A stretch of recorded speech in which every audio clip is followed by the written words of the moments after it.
ये हॉरर और crime channel केवल मनोरंजन के लिए है। हम किसी भी तरह के अंधश्रद्धा को बढ़ावा नहीं देते। जनवरी का महीना था। 4 दोस्त अर्जुन, अभिषेक, निखिल और मोहित टूर पे निकले थे।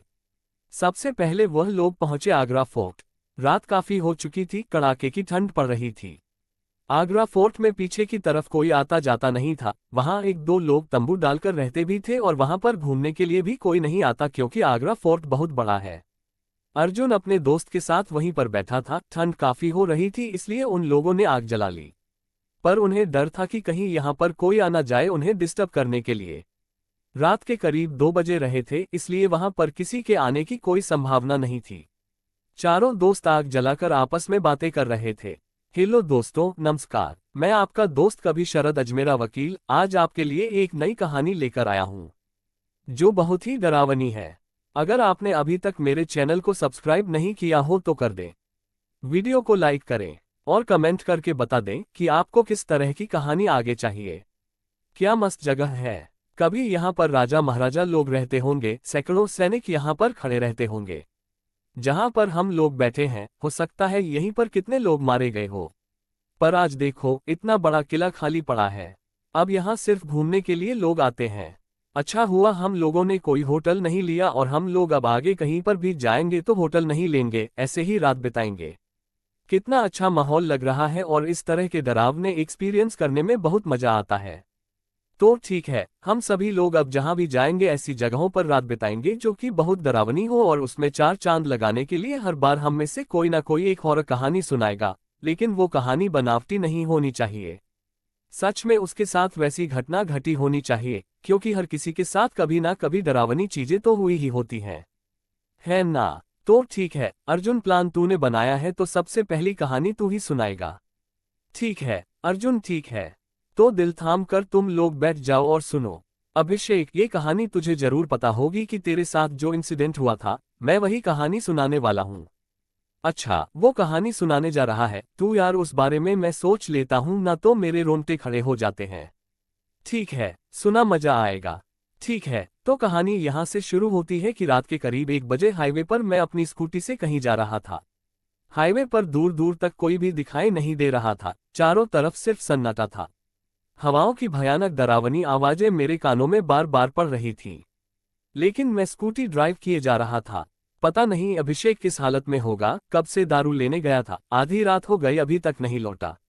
मैंने स्कूटी और तेज कर दी कि तभी एक बूढ़ा इंसान सामने आ जाता है। मैंने अचानक ब्रेक लगा दी और स्कूटी रुक गई। बाबा का चेहरा बहुत ही भयानक लग रहा था। मैंने तेज आवाज में बाबा को बोला, अरे बाबा, पूरी सड़क खाली पड़ी है, मेरी गाड़ी के सामने ही आना था, आपको चोट लग जाती तो फिर। बाबा कुछ बोले या नहीं, वो बोले, चोट तो बहुत पहले ही लग चुकी है बेटा, ऐसे चलोगे तो चोट लगेगी ही ना। हाँ, लेकिन अब मुझे कभी चोट नहीं लग सकती बेटा, चाहे मुझ पर कोई गाड़ी क्यों ना चढ़ जाए। मैं बाबा की बात सुनकर थोड़ा हैरान हुआ। हैरान तो हम लोग भी हैं।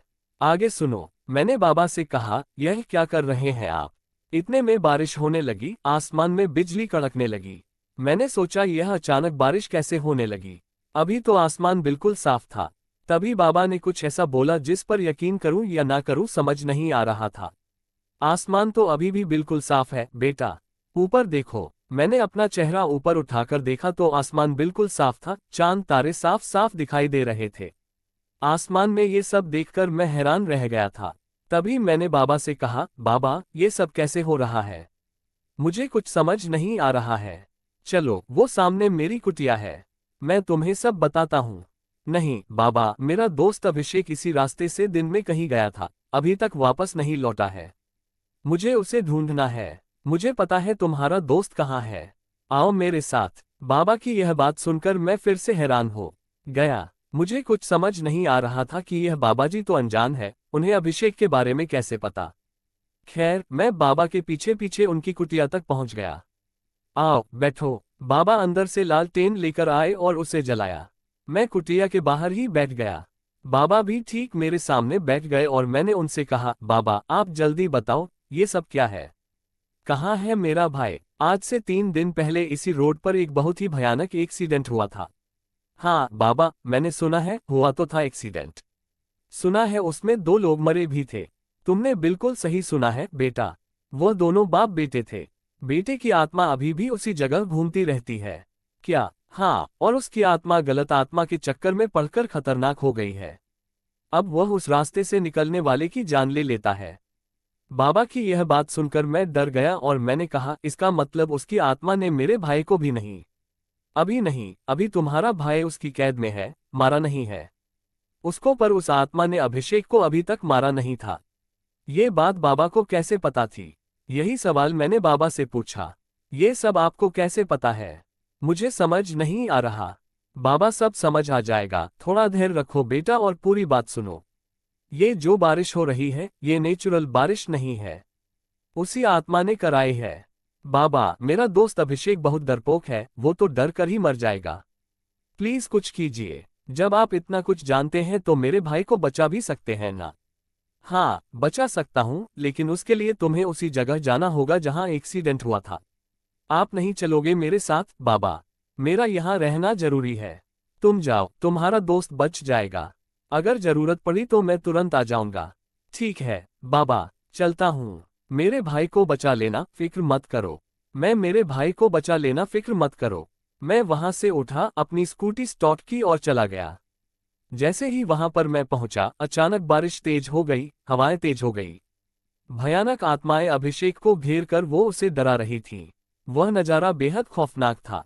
अभिषेक धीरे धीरे दबी आवाज में रो रहा था। मैंने अपने डर को कंट्रोल किया, तुरंत अपनी स्कूटी से उतरा और आगे बढ़ गया। अभिषेक, अभिषेक, तुम्हें कुछ नहीं होगा। अभिषेक ने जैसे ही मुझे देखा, उसके चेहरे पर थोड़ी राहत दिखी। अर्जुन, बचाओ मुझे, यह आत्मा मुझे मार डालेगी।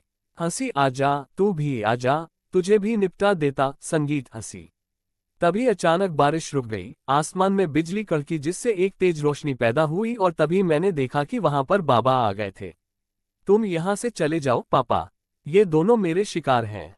इन दोनों को तुम कुछ नहीं करोगे, यह मैं नहीं होने दूंगा। तभी कुछ ऐसा हुआ जिस पर मुझे यकीन ही नहीं हुआ। बाबा की आंखों से एक चिंगारी निकली जिससे वो आत्मा जलकर खत्म हो गई। बाबा, ये तुमने क्या किया? पर बाबा को यह आत्मा पापा क्यों बोल रही है? मैं इस बात से बहुत हैरान हुआ। मैं बहुत हैरानी से बाबा को देख रहा था। हैरान मत हो, 2 दिन पहले जो एक्सीडेंट हुआ था, मैं और मेरा बेटा ही मरे थे उस एक्सीडेंट में। इतना बोलकर बाबा धुआं बनकर आसमान में उड़ गए। इन सब के बीच अभिषेक भागकर मेरे पास आ गया। अच्छा हुआ तू आ गया, तुझे कुछ नहीं होगा। मैं अभिषेक को स्कूटी पर बैठाया और वहां से चल पड़ा। वाह यार अभिषेक, वैसे अर्जुन, जब तू स्कूटी से बाबा से टकराया था ना और उन्होंने कहा था कि अब मुझे चोट नहीं लग सकती, चाहे कोई गाड़ी ही मुझ पर क्यों ना चढ़ जाए, तभी मुझे हल्का हल्का डाउट हो गया था बाबा के ऊपर। तभी अचानक किसी के कदमों की आवाज आने लगती है। चारों दोस्त बिल्कुल चुप हो जाते हैं। लगता है कोई सिक्योरिटी गार्ड है। जैसे ही वह कदमों की आवाज उनके पास आकर रुकी, अर्जुन और अभिषेक हैरान हो गए। बाबा, बाबा, आप यहाँ? मीत और नितिन, यह उन्हीं बाबा की आत्मा है। अबे भागो यहाँ से।